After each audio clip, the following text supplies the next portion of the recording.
Efendim selamlar. Düşmüşler Salonu'na hoş geldiniz. Umarım keyifleriniz yerindedir. Son mitoloji videomuzu kapatırken hani mitolojiden hikayeler dinliyoruz fakat bir yandan da aslında antik çağın tarihini, kültürünü bilmek bu hikayelerin kafamızda oturması anlamında bize fayda sağlar diye konuşmuştuk. Ve işte hani en azından amatör tarih meraklıları olarak, amatör tarih okurları olarak giriş seviyesinde ya da giriş seviyesi dolaylarında neler okuyabiliriz? Bununla ilgili bir video yapmayı düşündüğümü söylemiştim. Madem çok bekletmeyeyim dedim ve işte bu temayla karşınızdayım. Mısır, Yunan ve Roma özelinde bir video ya da video serisi olur diye düşünüyorum. 2 bölüm olur büyük bir ihtimalle. Bu bölümde Mısır'la bir başlayalım istedim. Öncelikle Mısır, Antik Mısır nedir? Ona çok kısaca şöyle özet bir şekilde bakalım. Ardından da Antik Mısır'la ilgili neler okuyabiliriz? Kitap tavsiyesi köşesiyle kapanışa geçelim diye düşünüyorum. Dilerseniz başlayalım. Tekrar hoş geldiniz. Buyurun birlikteyiz. Efendim Antik Mısır yaklaşık 3000 yıllık bir medeniyet. Milattan önce 3000 ile hemen hemen milat dediğimiz dönem arasında süregelmiş olan bir döneme Antik Mısır dönemi diyoruz. Biraz aslında devamı da var fakat onu sonra konuşuruz. Tabii 3000 yıl efendim muazzam bir süre. İnsan bazen tahayyül etmekte zorlanıyor. Yani bugünden bile 3000 yıl geriye gittiğinizde nereye ulaştığınızı bir düşünün. Yani işte birkaç örnek vermek gerekirse örneğin İslamiyet'in doğuşu bundan yaklaşık 1400 yıl öncesi. Türklerin Anadolu'ya girdiği kabul edilen tarih yaklaşık 1000 yıl öncesi. Avrupalıların hani Vikingleri saymazsak Amerika'yı keşfi yaklaşık 500 yıl önce. Yani bunlara kıyasla düşünürsek 3000 yıllık bir medeniyet gerçekten oldukça uçuk bir durum. Yine hatta başka bir örnek verecek olursak işte yazının icadını eğer uygarlığın başlangıcı olarak kabul edeceksek hemen hemen milattan önce 3400 dolaylarına 3500-3400 dolaylarına geliyor. İşte zaten Sümer, Antik Mısır hemen hemen birlikte girmişlerdir. Yazı ve işte uygarlığın başlangıcı olarak kabul edecek olursak milattan sonra da bir 2000 yıl daha var. Yani bildiğimiz her şeyin tarihi 5500 yıllık bir tarih dersek bunun 3000 yılında Mısır medeniyeti varlığını sürdürmüştür. Yani neredeyse bütün bir uygarlık tarihinin 5'te 3'ünde var olmuş bir medeniyetten bahsediyoruz. Tabii bu 3000 yıllık medeniyet öyle tek bir hatta ya da tek bir hanedanlık altında ilerlemiyor. İnişler var, çıkışlar var, istilalar oluyor. Fakat genel olarak o kültürel yapı çökmediği için işte böyle 3000 yıllık bir medeniyetin devamlılığından söz edebiliyoruz. Efendim tabii elbette medeniyet öyle bir anda kurulmuyor. Yani insanlar bir araya gelip kurdeleyi kesip hadi hayırlı olsun diyerek medeniyeti kurmuyorlar. Öncesinde Mısır topraklarına elbette birçok topluluk var. Köyler, kasabalar, klanlar, kabileler var. Fakat bunlar dağınık şekilde yaşıyorlar. İşte milattan önce 3000 dolaylarında Mısır bölgesinde yaşayan bu topluluklar bir araya geliyorlar. Tek bir çatı altında, tek bir yönetim altında birleşiyorlar ve bu andan itibaren de Antik Mısır'ın startı verilmiş oluyor. Antik Mısır tarihi çeşitli dönemlere ayrılıyor. Yani işte erken dönem, efendim işte eski krallık, birinci ara dönem, orta krallık, ikinci ara dönem, yeni krallık gibi çeşitli dönemlere ayrılarak inceleniyor. Tabi inişler var, çıkışlar var demiştik. Hani şöyle örnekleyebiliriz. Osmanlı tarihinden bir örnek verecek olursak nasıl ki Osmanlı tarihinde bir fetret devri vardır örneğin. İşte Mısır'da da yeri gelmiş böyle fetret devrine benzeyen ara dönemler olmuş ya da komşu bölgelerden istilalar gerçekleşmiş.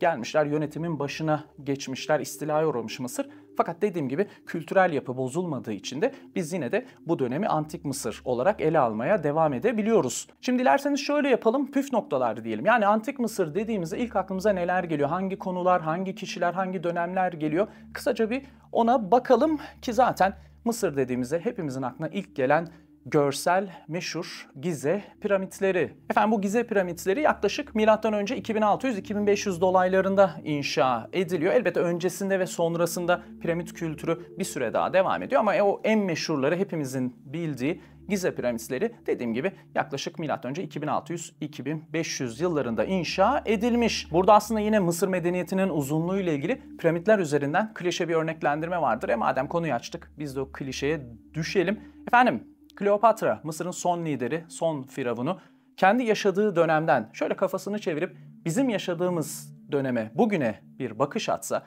bir yandan da diğer tarafa kafasını çevirip piramitlerin yapıldığı döneme şöyle bir baksa, biz kendisine yıl bazında daha yakın duruyoruz. Yani Kleopatra için piramitler çok daha uzun zaman önce yapılmış yapılar. Hatta efendim işte bu piramitlerin bütün o görkemleriyle, ihtişamlarıyla, bugüne kadar sapasağlam ayakta durmalarıyla ilgili meşhur bir söz vardır. O sözü analım ve bu piramitler sayfasını kapatalım. İnsan zamandan, zaman ise piramitlerden korkar.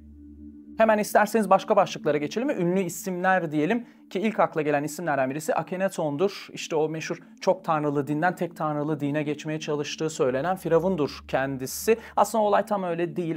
Yani daha doğrusu altyapısı biraz farklıdır. Farklı bir siyasal altyapısı ya da siyasi çıkar çatışmaları söz konusudur ama hani genel geçer böyle anlatılıyor. Biz de bugün öyle analım. Akhenaton'un aslında ünlü olmasının bir başka sebebi de eşidir. Güzelliğiyle ve büstüyle meşhur olan Mısır kraliçesi Nefertiti işte bu Akhenaton'un eşidir. Tabi milattan önce 1300'lerdeyiz. Akhenaton Nefertiti çifti ve hemen arkalarından da belki de en bilinen isim Tutankamon gelmektedir. Tutankamon'un aslında meşhur olmasının sebebi 20. yüzyılın başlarında mezarının meşhur arkeolog Howard Carter tarafından eksiksiz, yağmalanmamış, içindeki hazineleriyle birlikte bulunmasıdır. Yoksa Tutankamon aslında bir çocuk kraldır. Yani 17-18 yaşlarında hayatını kaybetmiştir. Dediğim gibi asıl önemi o mezarının o şekilde eksiksiz bir şekilde bulunmasıyla kendisi ünlü olmuştur. Mısır'da tabi bildiğiniz gibi firavunlar bütün hazineleriyle, bütün eşyalarıyla birlikte gömülüyorlar. Fakat bu mezarlar hani daha modern dönemlere kalmadan direkt kendi dönemlerinde soyuluyorlar, yağmalanıyorlar. O yüzden bugün işte soyulmamış, yağmalanmamış, eksiksiz bir firavun mezarı bulmak oldukça zor. Hatta bir örnek vermek gerekirse işte kimi filmlerde ya da işte belgesellerde ya da gittiyseniz oraya belki orada denk gelmişsinizdir. İşte mezar girişlerinde işte bu mezara giren şöyle lanetlenir, böyle cezalandırılır gibi yazılar olduğu söyleniyor. İşte bu yazıların aslında olma sebebi yağmalanmasın, gelip de soymasınlar diye yapılmış. Fakat anlaşılan o ki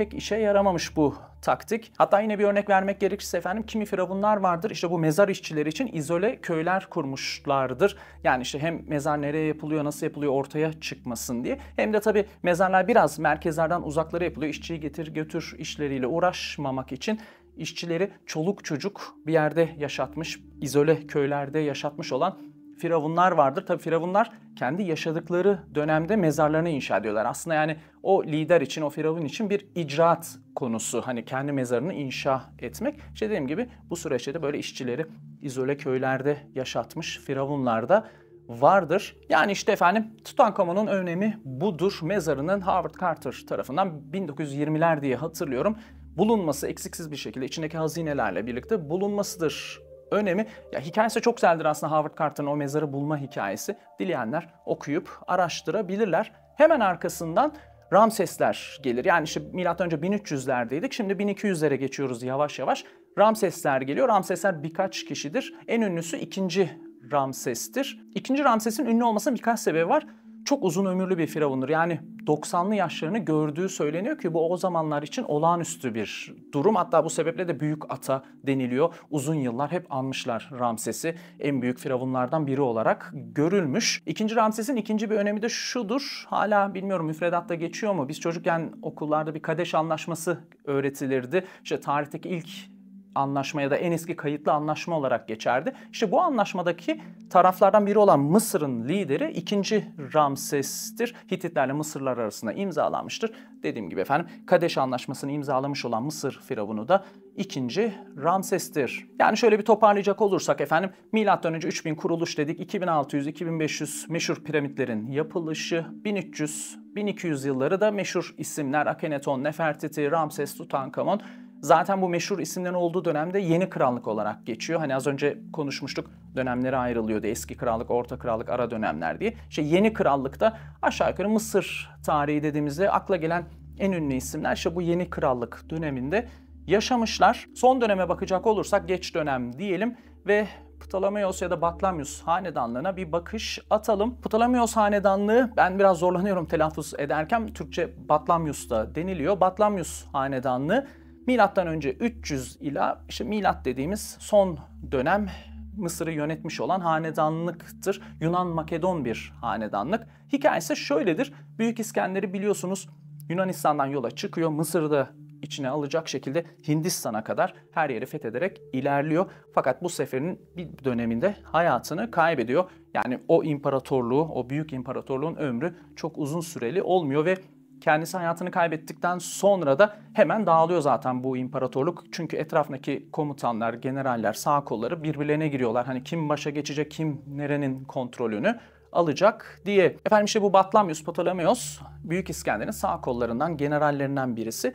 Bir zaman sonra Mısır'ın kontrolünü ele geçiriyor ve Mısır'ın lideri oluyor ve onun soyundan gelenler de yaklaşık 300 yıl boyunca Mısır'ı yönetiyorlar. Yunan-Makedon bir hanedanlık, Yunan kültürü saray çevresine daha çok hakim, daha çok Yunanca konuşuluyor. Fakat az önce konuşmuştuk ya hani o alttaki kültürel yapı bozulmadığı için de bu dönemi de hala Antik Mısır olarak kabul ediyoruz. Yani öyle bir artık Yunan dönemine geçiş olarak konuşulmuyor. Helenistik dönem Mısır'ı deniliyor daha doğrusu. Büyük İskender'in ölümüyle işte bu topraklara Romalıların hakim olacağı dönem arasına Helenistik dönem deniyor tarihte. İşte buraya da bu Batlamyus Hanedanlığı'nın dönemine de Helenistik dönem Mısır'ı diyoruz. Batlamyus Hanedanlığı'nın tabii birkaç önemi vardır. Bunlardan birisi tabii ki İskenderiye şehri. Büyük İskender biliyorsunuz Mısır'ı fethettikten sonra meşhur İskenderiye şehrini kuruyor ve arkasından Batlamyus geliyor ve şehri çok kısa bir süre içerisinde oldukça kalkındırıyor. Meşhur işte İskenderiye Kütüphanesi'ni kuruyor ve zaten çok kısa bir süre içerisinde İskenderiye Akdeniz'in en önemli kültürel, ticari merkezlerinden birisi oluyor. Fakat bunun yanında Batlamyus Hanedanlığı'nın farkında olmadan bugün bizlere sunduğu çok önemli bir hediye vardır. O da Rosetta taşı. Efendim Napolyon videosunda konuşmuştuk hani meşhur Napolyon'un Mısır seferi diye. İşte bu Mısır seferi sırasında Fransızlar bu Rosetta taşını buluyorlar. Tesadüfen buluyorlar bu taşı. Peki bu taşın önemi nedir? Taşın üzerinde bir yazı var. Yani bir yazıt var. Fetva gibi bir yazıt bu. Fakat bu yazıt 3 farklı yazı biçiminde yazılmış. Yani Yunanca, hieroglif yazısı ve o dönem yine eski Mısır'ın işte bir yazı biçimi olan demotik yazı biçiminde aynı şey yazıyor fakat 3 farklı yazı biçiminde yazıyor. İşte ve bu taşta bizlere hierogliflerin çözülmesi konusunda anahtar oluyor. Efendim şimdi o ana kadar yani bu taşın bulunduğu ana kadar hierogliflerin şifresi çözülememiş. Yani Antik Mısır sonlandıktan sonra bu yazı unutuluyor. Yani o semboller nedir, o resimler nedir? İnsanlar yüzlerce yıl bunu çözememişler. Bir sır olarak kalmış. İşte bu Rosetta taşı bizlere şifreyi çözme konusunda anahtar oluyor. Ve bu andan itibaren de bildiğimiz anlamda işte o meşhur Antik Mısır, ortada olan Antik Mısır fenomeni, efendim işte Antik Mısır'a ilgi, alaka böylece başlamış oluyor. Hem akademik, entelektüel dünyada bir ilgi alaka başlıyor Mısır'a. İşte Mısır bilimi bir kere doğuyor. Yani işte Mısıroloji ya da Egiptoloji denilen Mısır bilimi doğmuş oluyor.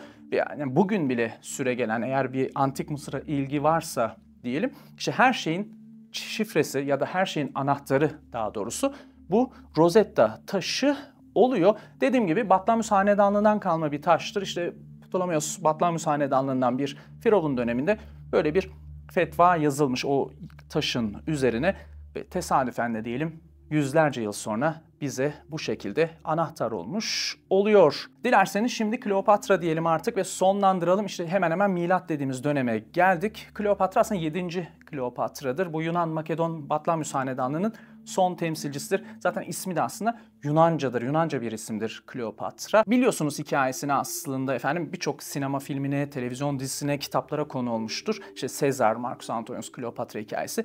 Hani sonunda diyelim Kleopatra Romalılar tarafından devrilir ve Mısır Roma'nın bir eyaleti olur ve bu andan sonra da genel olarak Antik Mısır anlatıları son bulur. Tabii efendim nasıl ki hani medeniyet kurulurken kurdeleyi kesip de başlamadılar demiştik. Burada da efendim işte kepenkleri indirdik, kapattık kardeşim gibi bir durum söz konusu değil. Elbette Mısır kültürü Roma'nın altında bir süre daha devam ediyor. Fakat işte burada artık o alttaki kültürel yapı bozulmaya başlıyor. Özellikle efendim Hristiyanlığın Roma'da hakim olmasıyla birlikte Antik Mısır devri yavaş yavaş kapanıyor. Efendim Hristiyanlık Roma'da otoriteyi ele geçirmeye başladıktan sonra o da milattan sonra 300 ile 500 yılları arasıdır. Kendisi dışına kalan dünyalara ve kültürlere hoşgörülü davranmayacağı, saygı duymayacağı da ortaya çıkıyor ve başta Antik Mısır olmak üzere birçok kültür büyük bir yıkım yaşıyor. Hatta ikinci kokteyl videosundaydı sanırım. Sizlere Catherine Nixey'in Kasvetli Çağ kitabını tavsiye etmiştim. Klasik Dünyanın Hristiyanlar tarafından yıkılışı alt başlıklı. O kitabı tekrar tavsiye ediyorum. Konuyla ilgili gerçekten oldukça başarılı bir kitap. Ve efendim eğer bu Hristiyanlığın yıkımından geriye bir kırıntı kaldıysa da o da çok kısa bir süre içerisinde biliyorsunuz İslamiyet'in doğuşuyla birlikte Araplar bir fetih projesine giriyorlar. Çok hızlı bir şekilde Mısır fethediliyor. Çok hızlı bir şekilde Mısır Müslümanlaştırılıyor. Ve eğer dediğim gibi eğer bir kırıntı kaldıysa bu da bu Müslümanlaşma dönemi sonrası tamamen yok oluyor ve burada Antik Mısır'ı da sonlandırıyoruz. Tabii ben çok yüzeysel bir şekilde anlattım, çok üstten anlattım. Peki biz daha geniş çerçevede neler öğrenebiliriz, nerelerden öğrenebiliriz? Dilerseniz kitap tavsiyesi köşesine geçip bir de ona bakalım. Efendim bugün konuyla ilgili 4 kitap seçtim sizlere. 2 tanesi tarih anlatısı, birisi Antik Mısır'ın dini mitolojisiyle ilgili. Bir tane de pastanın üzerine bir çilek niyetine kurgu kitap seçtim. Dilerseniz şu tarih kitaplarıyla bir başlayalım. Efendim 2 kitap seçtim. Yani ikisi aslında aynı konuyu ele alıyor, aynı dönemi inceliyor. Fakat aralarında biçimsel farklılıklar var. İlk kitabımız Toby Wilkins'ın Eski Mısır, M.Ö. 3000'den Kleopatra'ya bir uygarlığın tarihi. Şöyle gösterelim. Efendim Toby Wilkins'ın konunun uzmanı, Cambridge Üniversitesi'nde Mısır bilimi üzerine eğitim almış bir akademisyen. Bu kitabı ben oldukça seviyorum, çok keyif almıştım okuduğumda, çok güzel bilgiler edinmiştim. Şimdi tabii kalın kitap olduğu için biraz sizi korkutabilir. Fakat korkmayın, dili çok keyifli. Yani roman tadında okuyorsunuz adeta bütün Mısır tarihini ki zaten şöyle bir şey var. Yani 3000 yıllık bir tarihi öyle tek kitaba sıkıştırmak oldukça zor bir şey. Bence Toby Wilkins'ın bu işin altından oldukça başarılı kalkmış. Hatta kitabın birkaç bölümünde de şöyle bir 3 bölümünde de renkli sayfalarda çok güzel Antik Mısır üzerine fotoğraflar var. O anlamda da çok keyifli bir kitap. Yani bu kitap bence hani Antik Mısır üzerine baştan sona bilgi edinmek isteyenler için tabii amatör tarih merakları, amatör tarih okurları olarak söylüyorum bunu. Bence size yetecektir. Yeterli birikim edinmenizi sağlayacaktır. O anlamda bence çok güzel bir kitap. Kütüphanenizde bulunsun. Keyif alacağınızı düşünüyorum. Dediğim gibi çok keyifli bilgiler var içerisinde. Ve diğer kitaba geçelim isterseniz. Mark van der Meerop, Eski Mısır Tarihi. Onu da şöyle size bir göstereyim. Efendim bu kitap da aslında hani diğer kitabımızla aynı şeyi anlatıyor. Aynı dönemi ele alıyor. Eski Mısır, Antik Mısır'ı ele almış 2 kitap. Fakat dediğim gibi biçimsel farklılık var. Bu biraz daha az önce söylediğim roman tadında hani bir hikaye okur gibi bütün bir Antik Mısır'ın tarihini okuyoruz. Çok güzel, keyifli bir dille Toby Wilkins'ın Eski Mısır'ı. Bu biraz daha nasıl diyelim ders kitabı biçiminde diyebiliriz. Yani işte şemalar var, efendim işte bilgi kutucukları var, işte tartışma bölümleri var kitabın içerisinde, grafikler var. Hatta sonunda işte küçük bir sözlük bölümü yine bizi bekliyor. Onun dışında işte ileri okuma tavsiyeleri, hatta sadece kitap tavsiyeleri değil, işte hangi internet sitelerinden Antik Mısır'la ilgili neler öğrenebiliriz gibi çok güzel bölümler var. Yine bu kitapta da tabii bol bol görseller bizi karşılıyor. Yine Mısır'la ilgili. Dediğim gibi efendim bu biraz da ders kitabı biçiminde fakat çok güzel, çok keyifli bir kitaptır. Tabii şunu da düşünmek lazım. Hani kimi bilgiler burada olabilir, burada olmayabilir. Burada olan bilgiler burada olmayabilir. Eğer 2 kitabı da edinirseniz bence tam olarak pekişmiş olur Antik Mısır birikiminiz. Yani dediğim gibi ben amatör, tekrar söylüyorum, amatör tarih okurları, amatör tarih merakları olarak bu 2 kitabın Eski Mısır, Antik Mısır özelinde bizlere yeteceğini düşünüyorum. Ben çok keyif aldım, çok şey öğrendim bu 2 kitaptan.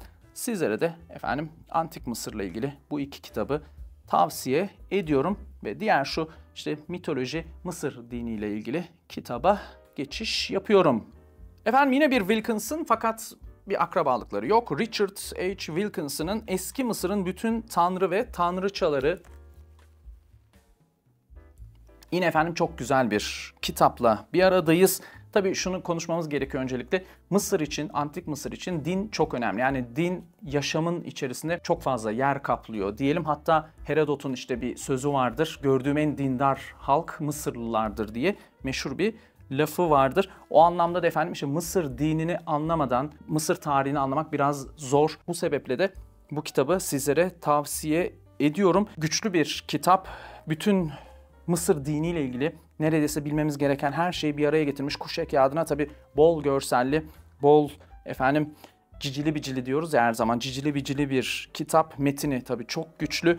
Çeşitli bölümler var. İsterseniz içindekiler bölümden hatta ben size birkaç bölüm okuyayım. İşte tanrıların yükselişi ve düşüşü başlıklı bir bölüm var. Tanrıların doğuşu, tanrıların egemenliği, tanrıların düşüşü. Onun dışında tanrıların doğası diye bir başlığımız var. İşte krallık ve tanrılar, tanrılarla insanlar arasında merhum ve ilahi, tanrılar arasında krallık gibi bölümlerimiz var. İşte tanrıların bakımı, popüler din ve dindarlık, ilahla ilişkiler gibi bölümler var. Ve son olarak da tanrılar kataloğu var. Bu önemli, bu bölüm önemli çünkü Mısır dini biraz zor bir din. Çünkü ya onlarca tanrı ve tanrıça var. Bunları zaten bilmek, ezberlemek yani neredeyse imkansız. İşte burada bunları çok güzel bölümlere ayırmış. İşte erkek insan biçimli tanrılar, kadın insan biçimli tanrılar, kuş tanrılar, sürüngen, amfibi, balık tanrılar, omurgasız böcek tanrılar. Yani buradan bile belli oluyor. Çok fazla tanrı ve tanrıça var. Bunları bilmek, ezberlemek oldukça zor. Kitap bu işin altından oldukça başarılı kalkmış.